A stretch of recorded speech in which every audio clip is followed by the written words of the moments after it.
Приветствую всех, дорогие друзья! Вот и купил я все остальные комплектующие и наконец-то собрал систему. В этом видео я расскажу вам, какие комплектующие я выбрал, и поделюсь своими первыми впечатлениями о такой сборке. А если вы пропустили первую часть с обзором материнской платы, то можете посмотреть ее по всплывающей подсказке или найти всю серию роликов в моем плейлисте. И давайте начнем с процессора. В прошлом видео я уже говорил, что собираюсь взять 8-ядерник. На мой взгляд, именно такое количество ядер идеально подойдет и для монтажа, и для игр. А чтобы найти процессор по выгодной цене, я воспользовался e-каталогом.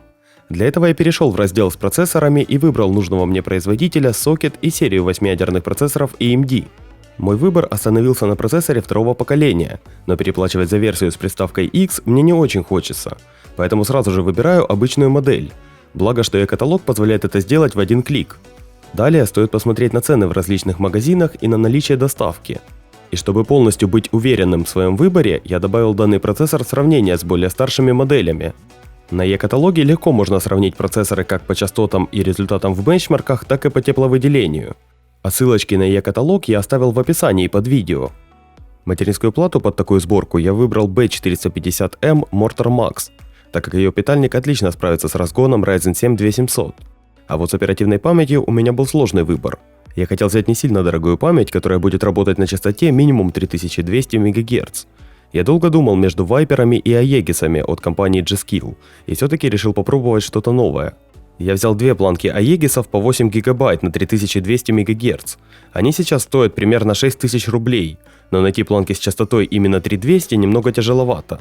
У этих планок идут довольно интересные наклейки, которые на фотографиях кажутся радиаторами, но по факту это не так. На самих планках стоят те самые Samsung BDI, которые по слухам в интернете должны хорошо гнаться. Однако есть одно но. Даже Samsung BDI может не гнаться вообще, если попались неудачные модули. Но за такую стоимость это вполне нормально, ведь те же вайперы гонятся далеко не все и не всегда. После старта я сразу же выставил XMP профиль, и планки идеально на нем стартовали и даже прошли тест в AIDE. Конечно, латентность у них не самая низкая, но думаю, в будущем я смогу немного снизить тайминги. После этого я прогнал планки часиком Ленпака, и ошибок выявлено не было. Но настораживает один момент. Материнская плата выставила вольтаж в 1,376 вольта, что намного больше родного XMP. При попытке спустить вольтаж на 1,35 я столкнулся с ошибкой в Ленпаке уже через 20 минут. Скорее всего, надо поиграться с напряжением контроллера в процессоре, но до этого у меня пока руки не дошли.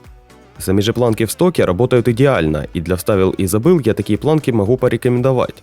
А вот в разгоне есть свои нюансы. Планки отлично стартуют на 3333 МГц с родным XMP и вольтажом. А если поднять вольтаж до 1,4 вольта, то они стартовали и на 3533. Но на всех частотах выше 3200 были ошибки, и надо будет потратить пару дней жизни и поиграться с таймингами. Если у меня получится хорошо погнать эти планки, то я сделаю отдельную часть сборки ПК с гайдом по разгону. Пока что я могу рекомендовать эти планки наравне с вайперами. По своему XMP они работают идеально и стоят недорого. Что касается охлаждения, то я использовал свой старый кулер Crown CM5, который в DNS сейчас стоит 2300 рублей. В этой башне имеется 5 теплотрубок с прямым контактом и заявленная ТДП в 187 Вт. Но есть один минус – это отсутствие поддержки сокета AM4. В моем случае он подошел идеально, но возможно со временем крепление чуть расслабилось и стало шире. Если вы захотите взять такую башню под Ryzen и она не подойдет по размеру, то при помощи плоскогубцев можно легко расслабить прижимную пластину и поставить ее на AM4. Под такой башней Ryzen 7 2700 прогрелся до 46 градусов под стресс-тестом Prime. Тест я проводил при комнатной температуре около 20 градусов и под термопастой GD900. Именно этот кулер у меня уже 2 года, и за это время с ним не было никаких проблем. Вентилятор не шумит и не трещит, а тепло от процессора он отводит идеально. Также хочется сказать по поводу мосфетов материнской платы. У Mortar Max просто ледяной питальник с процессором Ryzen 7 2700 в стоке. Конечно, у процессора ТДП всего 65 Вт, но запаса по разгону тут более чем достаточно. Разгоном, кстати, я планирую заняться, так как частоты у версии без X не очень большие. Про это будет отдельный ролик, так как там много тонкостей, о которых стоит рассказать отдельно.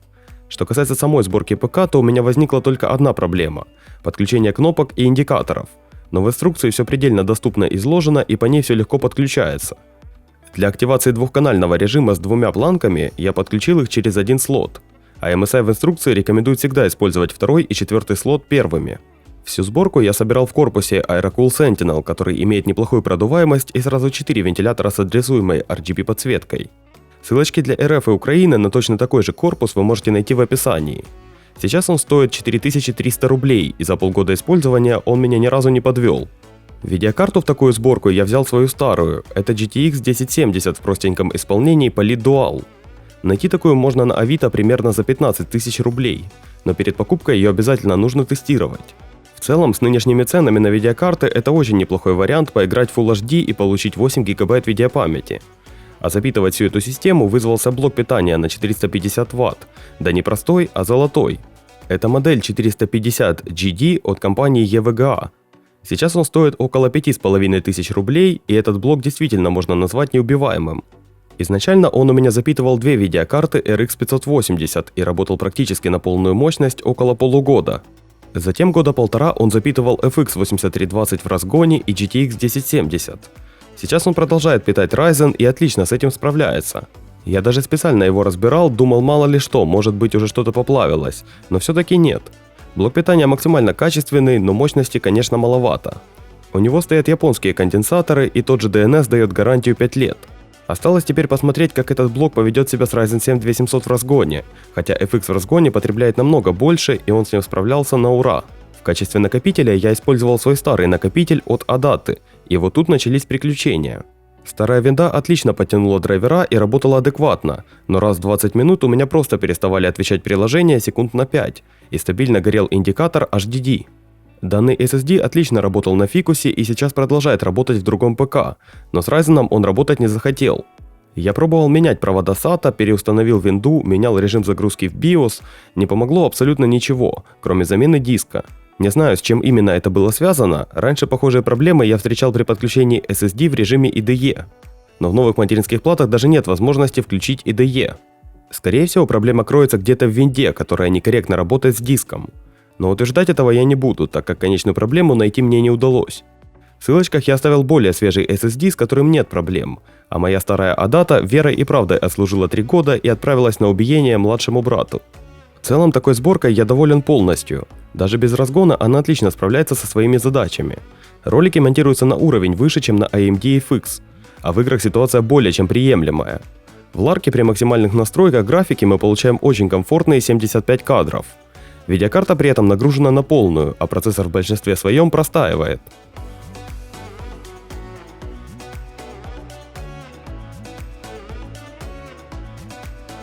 В RDR 2 я выкрутил полное ультра и получил стабильные 30 кадров.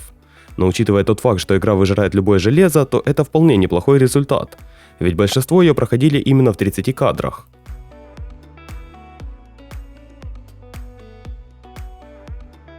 В Death Stranding при максимальных настройках удалось получить около 75 кадров с очень плавным графиком кадра. Все тесты я проводил в Full HD, так как такую сборку вряд ли кто-то будет собирать под Quad HD. Хотя я подумывал обновить монитор на 1440p и посмотреть, сколько кадров будет там.